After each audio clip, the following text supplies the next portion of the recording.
নমস্কার, ঘরকন্যা ডায়েরির আরেকটি নতুন পর্বে সকলকে স্বাগত জানাচ্ছি। আজকে সকাল সকাল রান্না করার জন্য আমি চলে আসলাম। আর কড়াইয়ে তেল গরম করে কালো জিরে ফোড়ন দিয়ে দিয়েছি। এবারে এই যে কচু, এটা গোল গোল করে কেটে একটু ভাপ দিয়ে নিয়েছি। এবার এটা কড়াইয়ে দিয়ে দিচ্ছি।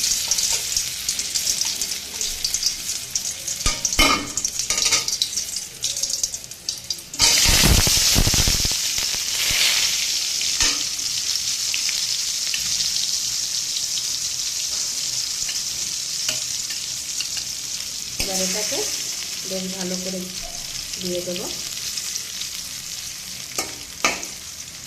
এই কচুটা খেতে কিন্তু বেশ ভালো লাগে, আর সাথে কালো জিরে ফোড়ন থাকলে তো বেশ কথাই নেই।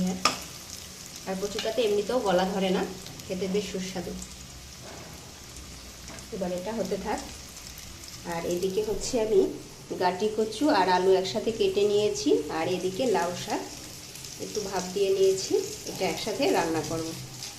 আর ভাত রান্না হয়ে গিয়েছে আমার, সকালের ভাত। এটা দেখতে থাকুন।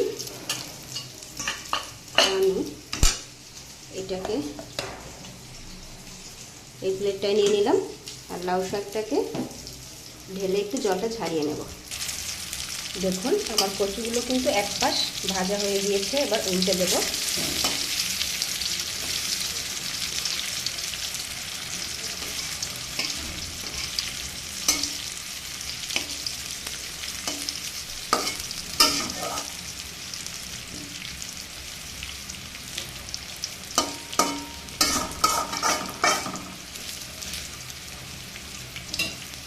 আর দেখুন আমি লাউ শাকের জলটা একটু ঝারিয়ে নিয়েছি, আর এদিকে এটাতে হলুদ দিয়ে দিয়েছি, লবণ দিয়ে মাখিয়ে নেব। আর এদিকে কচু ভাজাটা হতে থাক। দেখুন কচু ভাজিটা কিন্তু আমি তুলে নিয়েছি।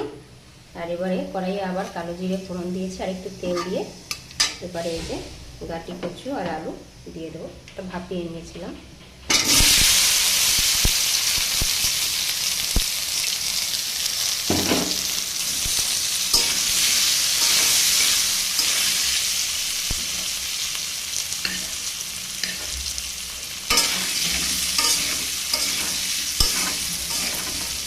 এটা একটু হালকা ভেজে নিয়ে তারপরে লাউ শাকটা দেবো।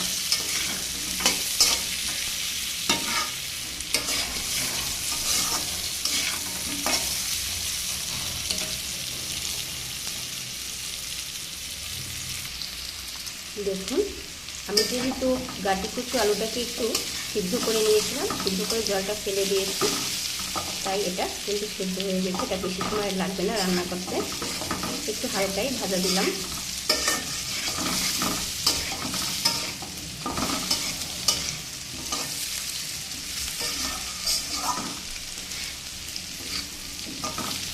একটু ভাজাটা করে নিয়ে তারপরে এই যে লাউ শাকটা দিয়ে দেবো।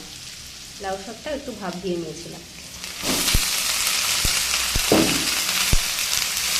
আর খুব বেশি ঝাল মশলা ব্যবহার না করে এভাবে হালকা পাতলা তরকারি খেলে, শাক খেলে শরীর সুস্থ থাকে। দেখুন এবার শাকের সাথে এই সবজিটা বেশ ভালো করে মিশিয়ে দেবো। শুধু কালো জিরে ফোড়ন দিয়েছি।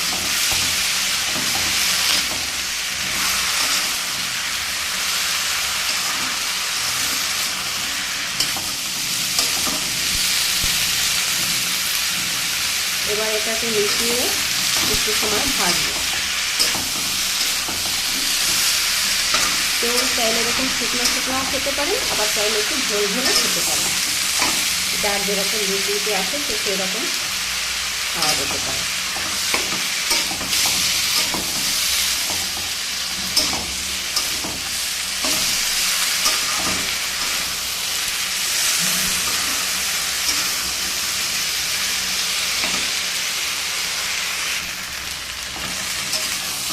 দেখুন শাকটা কিন্তু বেশ অনেকটাই নদী দিয়েছে। আমি একটু ঝোল ঝোল করবো, যেহেতু আর অন্য কিছু নয়, ভাজা ভাজা সকালবেলা রান্নায় কচু ভাজি। আর যেহেতু এই শাক, তাহলে একটু ঝোল ঝোল করে আর কিছু লঙ্কা দিয়ে দিলাম। লঙ্কাগুলো ঝাল যার লাগবে সে গুলি নিয়ে খাবে, আমি আস্তে দিয়েছি।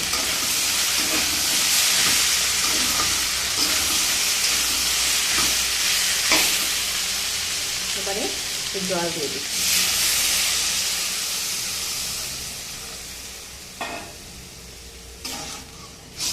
এটা রান্না করতে আর বেশি সময় লাগবে না, জলটা একটু ফুটে উঠলেই ঝোলটা হয়ে গেলে পরে নামিয়ে নেব।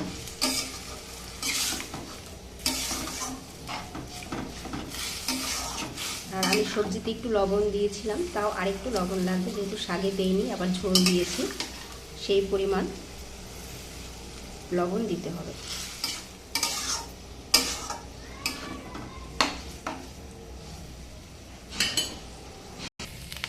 দেখুন আমি একটু আদা তেলে ভেজে নিয়েছি আর একটু জিরে। এটা না দিলেও হতো, ওভাবেই খাওয়া যেত, কিন্তু আদাটা ছিল ঘরে, ফেলে দেওয়া হবে, তাই চিন্তা করলাম দিয়ে দিই। এবারে কড়াইটাকে আবার দিয়ে এই যে ভেজে রাখা আদা আর জিরেটা দিয়ে দিচ্ছি। এটা না দিলেও এমনিতেও খাওয়া যেত। দেখুন আমার এই যে গাটি কচু আর আলু দিয়ে লাউ শাক রান্না কিন্তু হয়ে গিয়েছে। কাদের কাদের ভালো লাগে এরকম শাক রান্না খেতে অবশ্যই কমেন্ট করে জানাবেন। ভিডিওটি ভালো লাগলে চ্যানেলটি লাইক সাবস্ক্রাইব শেয়ার করে দিবেন। অনেকেই আছেন ঝাল মশলা জাতীয় খাবার খেতে পারেন না, তেল বেশি খেতে পারেন না, এভাবে হালকা পাতলা করে ঝোল খেলে শরীরের জন্য খুবই ভালো। আর যারা নিরামিষ খাসি তারা তো এভাবেই নিরামিষ রান্না করেই খেতে পারেন, এটাতে কোনো পেঁয়াজ রসুন ব্যবহার হয় না।